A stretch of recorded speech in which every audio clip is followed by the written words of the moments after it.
this is the result of an extraordinary group of women who Julie and I and Allison have been privileged to be in community with.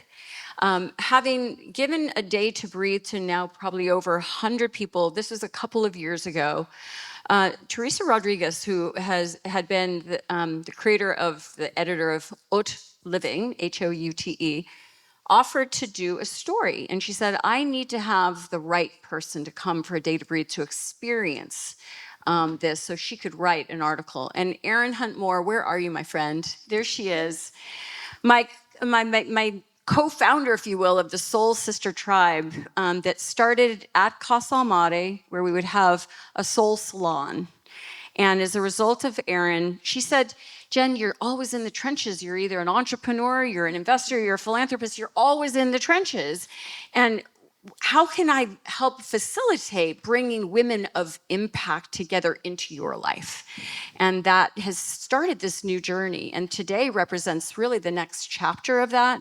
But thanks to you, Erin, I now have Allison and Lisa. And raise your hands of those who are part of this. I mean, it's just so beautiful that Greta Gall, yes, so wonderful. And there's Barb Bilinga, previous speaker from our last Discovery. So grateful of She Can Global.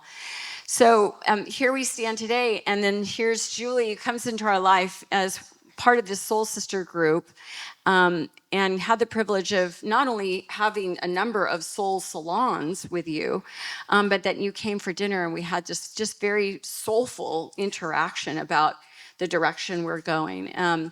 You come from a place of a background in finance, so you were on the other side of the table from where you are today as an entrepreneur.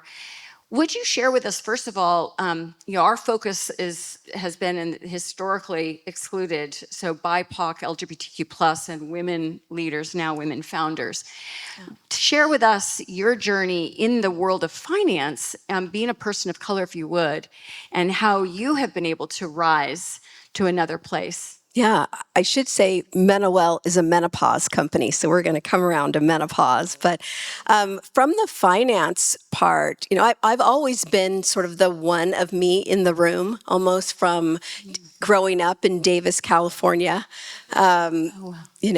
One little brown girl in every class. And so I learned how to navigate that environment. And so it really, as I grew and especially got to finance, I was really the only one of me in a room. And, notice, no one's listening to me. Okay.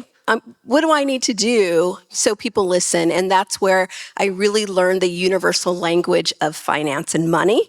And that is a very nice leveling of the playing field.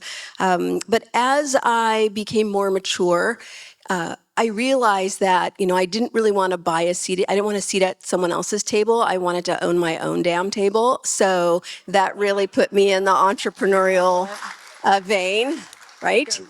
And, leaning on what you've already shared, all money is not good money.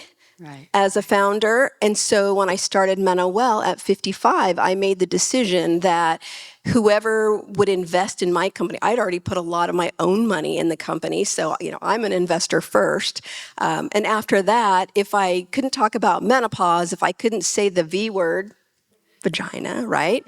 You can hear. I know. Safely. I can say it, right? We all, okay. So then they're not for me, right? All money is not good money. And I was good with that because I'm building a midlife woman's empowerment company that just happens to be delivered through a functional food. And so my investors have to be on board on that or I'll go find someone else. Love it. So now you've made this transition from finance into startup. And tell us, in this moment where you have prospective investors in the house, yeah. And we want this to be an evergreen, share. But just when you think about that day to breathe that you had, and then stepping into your greater purpose, yeah. When you think out, as part of your legacy, what does that look like? Well, the day to breathe was so on time. I bet it's always on time for everyone who has it, right? I had actually I needed to make a big leap. After taking on VC money, being in that 2%, I brought on a vice president who came from Cliff Bar. So she had 20 years of experience, and I've been an entrepreneur for a long time, but this is my first CPG, consumer packaged goods, food business. So I brought on someone who had a lot more knowledge than I did. And I had to figure out, who am I going to be in this business now with someone who knows way more, who I'm so glad she was there. I'm so lucky to have her on the team.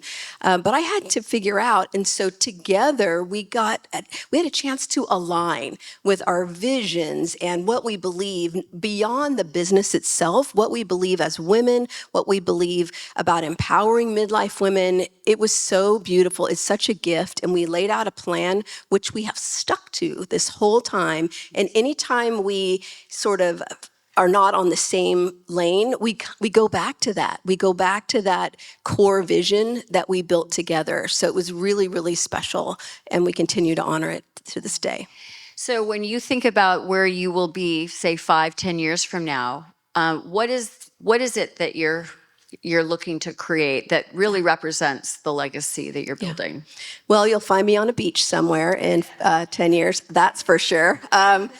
This is definitely the most challenging, the hardest business I've ever had. It's my third company, but I have to say, after coaching women entrepreneurs, some who are in this room, after I used to sell companies, then I coach women entrepreneurs on how to grow multi-million-dollar service companies that were sellable before starting this business.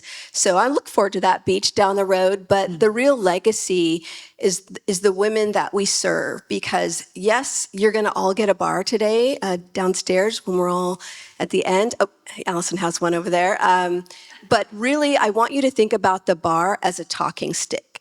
So now that you're hearing this, now you're responsible for +1, the conversation about the empowerment of being a midlife woman, because we are not irrelevant. We are not relegated to the back. We are stepping into our most badass chapter we have.